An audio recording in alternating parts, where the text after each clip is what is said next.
The kitchen was thick with that stale morning smell, like burnt toast from the day before and old, bitter coffee grounds still stuck in the French press Tom hadn't bothered to rinse out.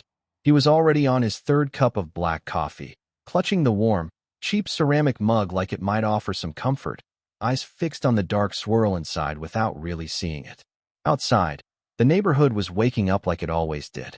Nothing out of the ordinary. Someone cranked up a lawnmower a few houses down, and the faint hum of traffic drifted in through the windows. But inside, it was a different story. The silence was stretched tight, like a wire just waiting to snap. Sarah pulled out the chair across from him, not quietly either. The wooden legs scraped harshly against the linoleum, and the sound made his jaw tighten. She wouldn't look at him right away. Instead, she fussed with the collar of her silk robe, the one she'd splurged on just last week even though it cost a small fortune. When she finally lifted her gaze, her face didn't show guilt or even regret. It was cool, almost clinical, like a doctor gearing up to break bad news and expecting no argument. "Tom," she said, her voice steady and emotionless, which somehow made it worse. "There's something you need to hear. I've been seeing someone." She let the words hang in the air for a second, blunt and sharp as a blade. "It's James, my boss." Tom didn't react right away. He just stared at her, trying to piece together how the woman sitting across from him, the woman he'd shared a bed with for 4 years, built shaky little plans with, bickered with over the thermostat, could now feel like a total stranger. It was like watching a movie scene play out from outside his own body. Sarah kept talking, like she mistook his silence for understanding. Or maybe shock. "Look, I know this is sudden, but it's happening. And I need you to understand. It doesn't have to ruin everything between us." She leaned in a little, and the robe slipped just enough to reveal a bit of her collarbone, like that would help. "I can still take care of you, Tom. You won't be neglected. Not physically." That's when it hit. Not just the cheating. That hurt, sure. But what really burned was the way she served it up, like he was some appliance she'd outgrown, but might still keep around if it made things easier. A dry sound came out of him, somewhere between a laugh and a gasp, like something deep inside had just cracked. He shook his head slowly, finally locking eyes with her. And this time, there was something new in his gaze, something hard. "Are you serious right now, Sarah?" His voice came out low, rough. "You sit there, tell me you've been involved with your boss, and then act like you're offering me some kind of sympathy deal? Like I'm a dog you toss a treat to now and then." He shoved his chair back, the screech loud and ugly. Perfect match for the storm brewing inside him. "Call a lawyer, Sarah. Find the meanest, most expensive one you can. Because this is done." That seemed to knock her off balance. For the first time, her cool cracked. Shock flickered in her eyes, but it quickly gave way to something sharper. She hadn't expected him to push back. She thought he'd cry maybe, or raise his voice. But she always saw him as safe. Predictable. Weak. "Don't you walk away from me, Tom," she hissed, her voice low and poisonous. She leaned in again, eyes narrowing, and that cold, clinical look was gone, replaced with something dangerous. "Sit down." He paused, halfway up. The air between them felt electric, like a storm about to break. "You think this is up to you?" she said, her mouth curling into a small, smug smile that chilled him worse than anger ever could. "You think you can just file for divorce and ride off into the sunset? Oh, Tom, you really don't know who you married." He didn't respond, just stared. "You go through with this," she said, her voice barely above a whisper but filled with warning, "and I'll make sure you regret it. I'll go to the police. Sergeant Harris? He plays golf with my dad 3 times a month. I could tell them you hurt me, that you've been doing it for months, that you lost it just now and threatened me." She studied his face like a predator watching prey. "Who do you think they'll believe, Tom? Me, a respected attorney, volunteer board member, neighborhood sweetheart? Or you, the quiet number cruncher no one really knows? The guy with a past?" Yeah, his past wasn't spotless. Nothing illegal, but there were things he hoped never came up again. Stuff she'd clearly been holding on to, just in case. She tilted her head, voice dripping with venom. "You'll lose your job. Your friends will vanish. Your reputation? Gone. You'll be left with nothing. No money, no future. You'll be toxic." She let that threat settle, watching him absorb it like poison soaking into the floorboards. "So here's the deal," she said, calm again. "You stay, you play your role. You keep quiet about James, about everything. Or I'll make sure everything around you slowly falls apart. Your call. Tom sank back into his chair, heart pounding. Not out of defeat, but dread. This wasn't the woman he'd married. This was someone else entirely. Sarah leaned back, arms crossed like she'd already won.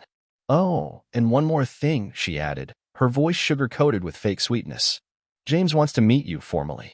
He's coming by tomorrow at 7:30. Tom blinked, stunned. You want him here?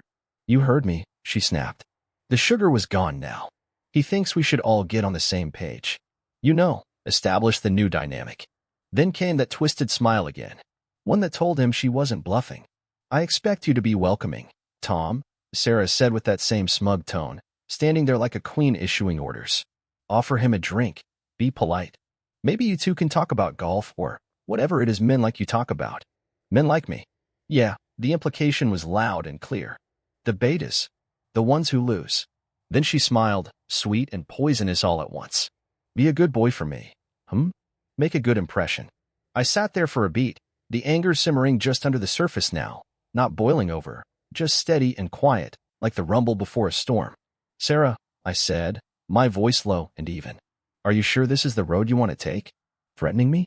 Dragging him here? Her expression didn't even flinch. Because I can't live in denial anymore, she snapped, voice cold as steel. This is my life now. I run it. You just live in it. And if you want to keep any piece of it, anything at all, you'll do exactly what I tell you. Then she stood up fast, the silk of her robe catching the light as it flared around her. At 7:30 p.m., she said, already turning away. Don't be late. And just like that, she was gone, walking out of the room, leaving me alone in a silence that somehow felt louder than her threats. I picked up my coffee mug and stared into it. I didn't drink. Just watched the ripples settle. My reflection on the black surface was warped, but underneath all that dread, something else was beginning to harden. Something cold. She thought she had me pinned. Thought I'd roll over. She had no idea. This wasn't a marriage falling apart. It was a declaration of war. And I wasn't planning on losing. The next night, the living room was thick with cigarette smoke and tension. I'd picked up smoking again that afternoon, hadn't touched the stuff in years. But it felt right. Like lighting a match just to watch it burn. The whiskey helped too. Cheap, sharp, and strong. I was slouched in my old armchair, a tumbler of Jim Beam sweating on the scratched-up side table next to me. I wasn't nervous. I wasn't scared. I was waiting. All day I'd been on the phone. Quiet calls. Old contacts. People from a version of me Sarah never bothered to learn about. The door opened. I heard it echo down the hall, then her voice, fake bright and grating. James, darling, come on in. Make yourself at home. I took a slow sip, the heat curling down my throat. Didn't even turn my head as they walked in. I could feel her smile from across the room, too wide, too rehearsed. And then I looked, and it hit me. This was James? The alpha? The guy who'd supposedly swept her off her feet? He was barely 5'5". Maybe. Round in the middle, his stomach stretching the buttons of some overpriced designer suit that fit him like he'd borrowed it off a mannequin. His hair was thinning, greased back in a losing battle to hide it. He looked less like a titan of industry and more like the guy who gets yelled at in middle management meetings. A low chuckle bubbled out of me before I could stop it, dry and hollow. Not funny. Just pathetic. I turned my head slowly, gave him the full once-over. Let the silence stretch. Then laughed again, this time louder. This, I said, motioning toward him with my glass. The ice clanked. This is him, huh? This is the alpha male you threw your whole life at, Sarah. I took another sip. Felt the burn. Enjoyed it. Jesus, he doesn't even need a Halloween costume. Just stick a green hat on him and send him out for St. Patty's Day. Her smile snapped tighter. Eyes flashing. Tom, she hissed. Watch your mouth. James is confident. Assertive. Everything you're not. Oh, I'm sure he is, I said, real slow, leaning back farther into my chair. If this little guy's your gold standard, maybe I've been giving you way too much credit all these years. James glanced at her like he needed instructions. He wasn't expecting this. Thought I'd be broken. I turned my gaze on him, calm as ever. Tell me, James, I said, voice smooth like poisoned honey, how's it feel? Walking into my house? Planning to be with my wife in my bed? Make you feel like a big man. His face turned bright red. He puffed out his chest, tried to act bigger than he was. Listen here, pal. Enough, Tom. Sarah snapped, stepping in front of him. Like she was protecting a puppy from getting its feelings hurt. I told you to be respectful. Respectful. I barked a laugh. You bring this little hobbit into my house, drop a bomb on me, and then act like I'm the one out of line? I turned back to James. So what's the plan, huh? You two shack up, clean me out, leave me in the gutter? That about it. James straightened up like a cartoon villain, voice full of bravado now. That's exactly right, he said, grinning. We've talked it through. You're getting nothing. Not a cent. Sarah deserves better, and I'm gonna make sure she gets it. We're taking the house, the savings, your paycheck, everything. This is going to have consequences you won't easily forget. Then he stepped closer, trying to loom, which was kind of adorable. And yeah, he added, smirking, tonight, when you've disappeared somewhere, I'm going to spend time with her in your place. And there's nothing you can do about it. I didn't flinch, didn't raise my voice. Just looked at him, calm as ice. The house? I asked, voice barely above a whisper. A slow smile spread across my face. A dangerous one. You think you're taking this house? I laughed again, quiet this time. Almost pitying. James, you really don't know what you're up against. This house isn't mine. His smug look faded. Never was. It belonged to my mother. She passed 3 years ago. I leaned in slightly, locking eyes. It's in a trust.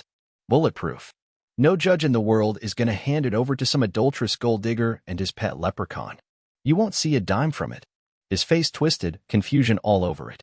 He looked at Sarah. She looked just as stunned. What? But. And the job? I said, pressing on, voice steady. The paycheck you're so eager to garnish? I took one last sip of my whiskey, grinned. Sorry to break it to you, little man. I took another slow sip of my whiskey, letting the silence hang. I quit this morning, I said quietly. Effective immediately. Sarah's face went pale. You what? She gasped. James looked like a deer in headlights, his smug little plan crumbling right in front of him. Resigned? You can't just. Oh, but I can, I cut in smoothly. And I did. I set the glass down with a soft thud. So let's break it down real simple. No house for you to steal. No paycheck to bleed me dry. No leverage left. I looked at Sarah's furious expression, then at James's stunned one. For the first time in days, I felt something real. Not dread, not fear, satisfaction. Cold and sharp. So, James, I said, voice dropping, all the amusement gone. What exactly do you think you're taking from me? 'Cause from where I'm sitting, looks like you came in empty-handed, and somehow, you're leaving with even less. Cornered, humiliated, James snapped. He scrunched up his face like a kid on the playground. You think you're smart? Huh? Think you're in control? He stepped forward, trying to puff himself up. He barely came up to my chest. I'm the alpha here, he growled. You do what I say. And right now, I say I'm taking Sarah upstairs. He leaned in, his voice nasty and low. And there's not a damn thing you can do about it. Then, out of nowhere, he swung his hand. Slapped me across the face. Crack. The sound echoed. I didn't blink. Didn't flinch. Just raised a hand to my cheek where the red mark was already showing. And then I smiled. It wasn't a nice smile. It was the kind of smile that says, I've had enough. I set my whiskey glass down, slow and careful. James, I said, calm as ever, I warned you. Then I stood up, not angry, not rushed. Just smooth, quiet, dangerous. Get out of my house. James laughed, high-pitched and shaky. Make me, he sneered, stepping closer, still not reading the room. Guys like you are all talk, he kept going. You wouldn't dare. I'll have you thrown in jail if you lay a hand on me. I smiled wider. A different kind of smile. The kind that says, you just messed up. Jail. I said softly. And then I hit him.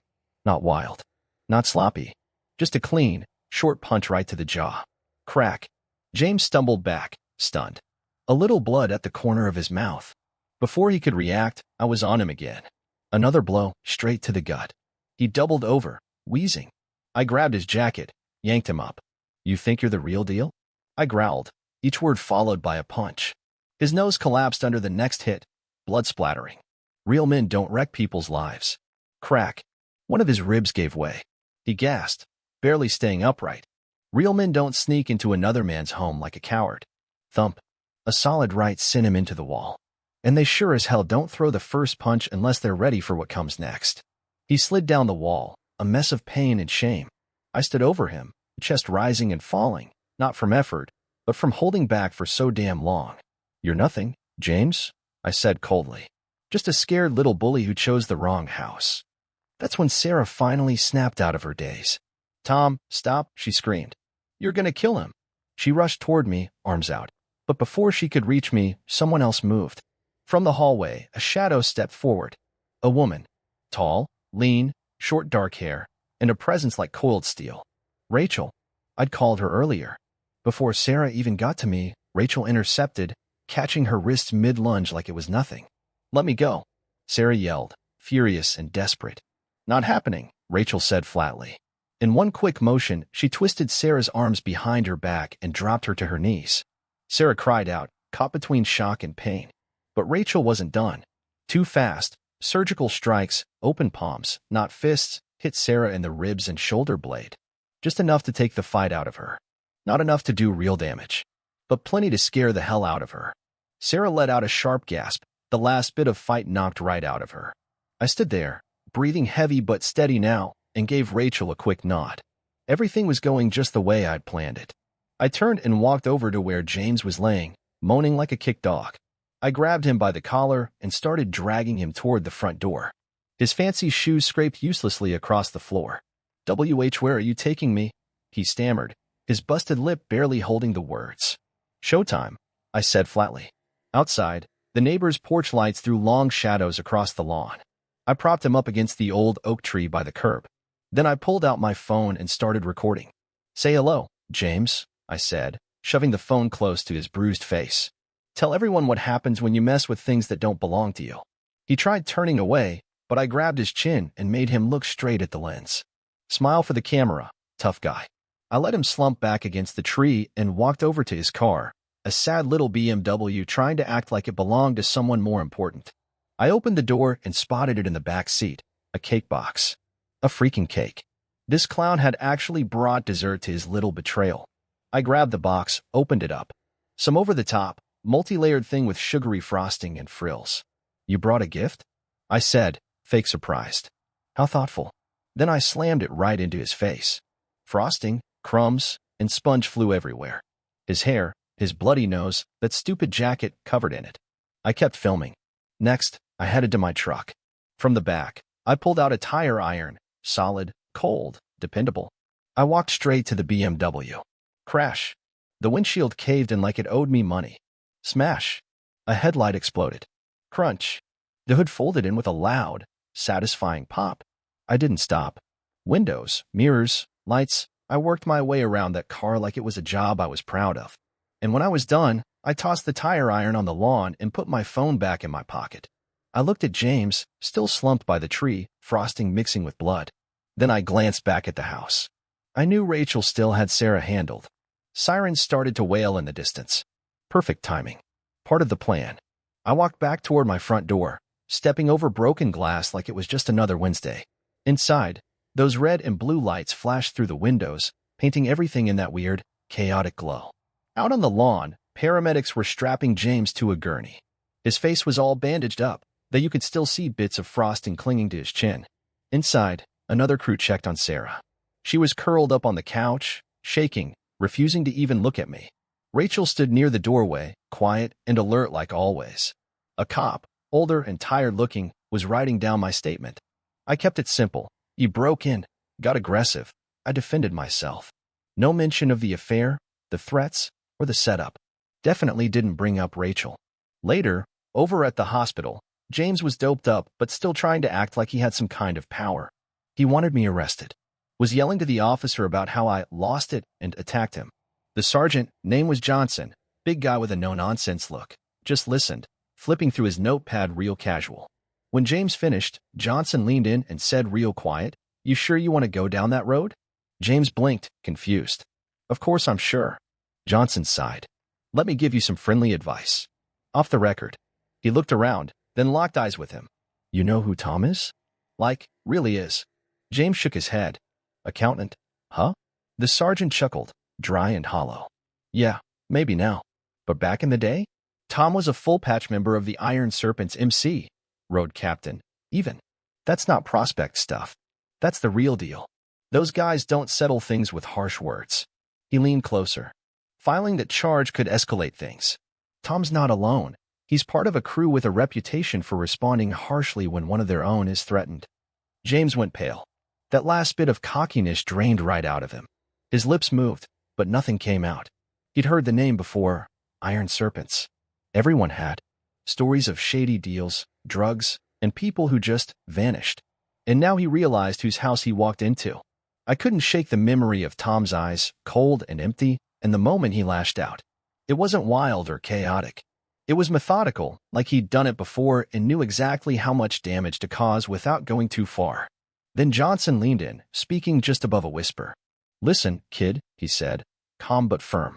"What happened to you? That could have been a whole lot worse. You press charges, drag the law into this, and you'll be waking up to more than a black eye. A restraining order won't keep a dozen angry bikers from knocking on your door in the middle of the night. Think long and hard about this." He gave a vague nod toward the hallway, where they'd probably taken Sarah, and added, "Is she really worth it? Worth getting yourself lost and never found in 3 counties. My throat tightened so hard I could barely breathe. I could practically hear the low growl of motorcycles rumbling outside. And then, out of nowhere, Tom's eerie little grin flashed through my mind. "No," I rasped, barely getting the word out. "No charges. I fell down the stairs. Just a stupid accident." Johnson gave me a slow nod, closed his notebook with a sharp snap, and said, "Smart move. My advice? Pack up, get far away, and pretend you never met Tom or his wife." He got to his feet. "Nurse will be in with your discharge papers soon." Meanwhile, Sarah was in a separate room. Physically, she was fine. Emotionally, she looked like someone had yanked the floor out from under her.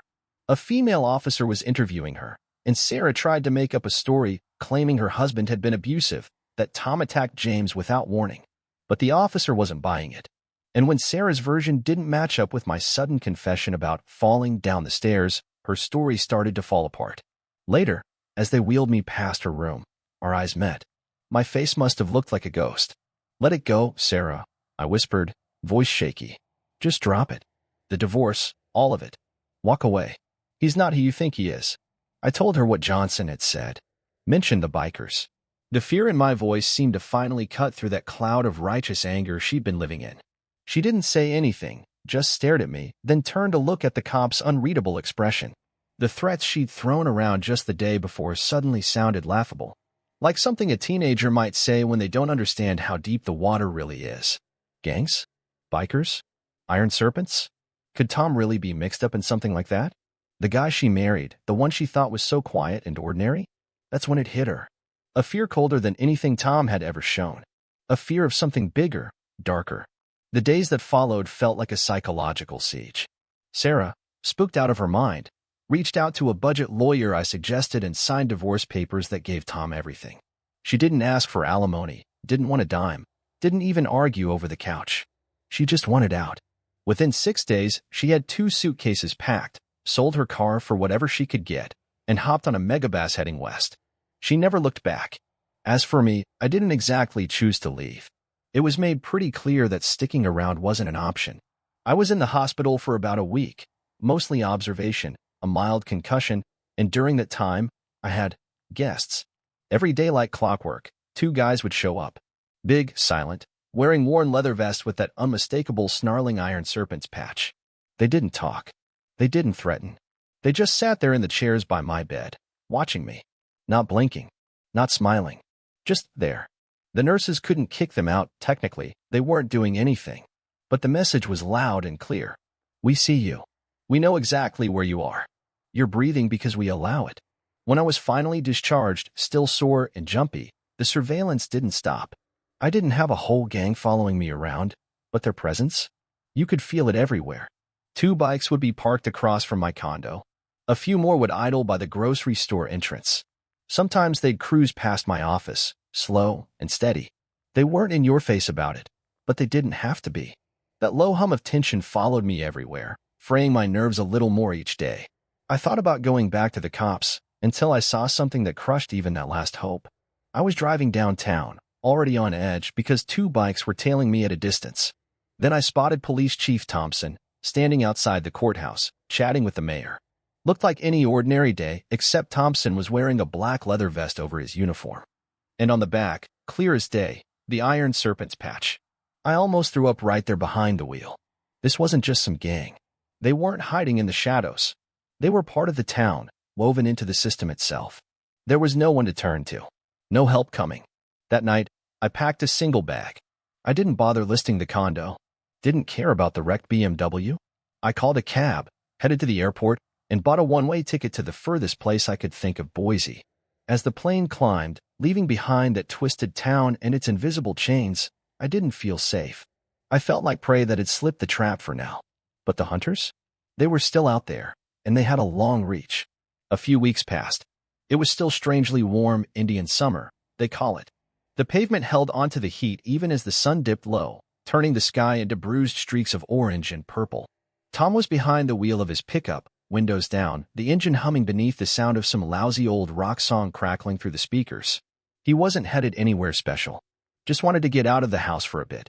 Maybe grab a drink at some bar Rachel had told him about, way out past the edge of town. That's when he saw it. A tiny, beat-up hatchback crawling along ahead of him, barely keeping pace with the speed limit. Faded beige, like something out of the early 90s. Looked like it was on its last legs. And stuffed inside, clearly uncomfortable and way out of place, were two people. Even from a distance, Tom recognized them. Sarah sat stiff as a board in the passenger seat, eyes locked straight ahead, her face tight with frustration. And behind the wheel, hunched over like he was trying to disappear, was James, looking even smaller and sadder than I remembered. A slow grin crept across my face. So they didn't leave town after all. Maybe they'd come crawling back, thinking enough time had passed. Or maybe they were just dumb enough to try passing through. Didn't matter to me. They were here, right in front of me. I pressed my foot down on the gas. The truck roared to life, eating up the distance between us fast. That tiny hatchback, they were in some busted old Chevy Chevette, beige and barely moving, looked like a joke next to my pickup. I saw Sarah glance into the rearview mirror. Her eyes went wide. James stiffened, leaning forward like he thought that poor excuse for a car could outrun me. It couldn't.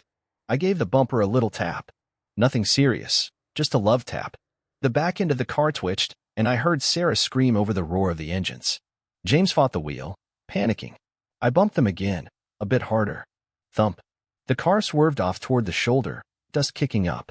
James yanked it back onto the road, face pale as a ghost. I pulled up beside them, matching speed. I turned to look. Sarah's face was frozen in pure fear. James wouldn't even glance my way. Eyes glued to the road, knuckles white. I smiled and eased my truck toward their lane, just enough to shove them off again. They hit the gravel shoulder hard, skidding to a stop. Engine sputtered and died. I pulled ahead, angled my truck to block the road. Then I shut the engine off.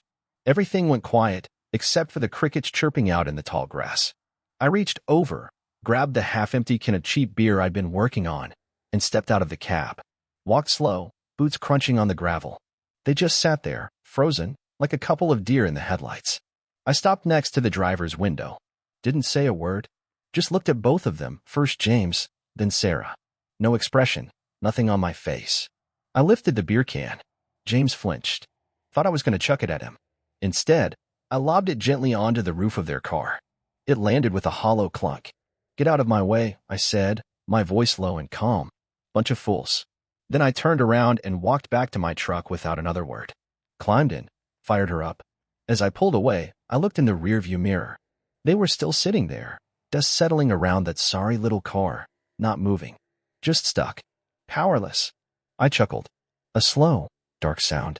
Turned the radio up loud, some old rock song screaming through the speakers, and drove off into the deepening twilight. The road ahead? Clear as could be.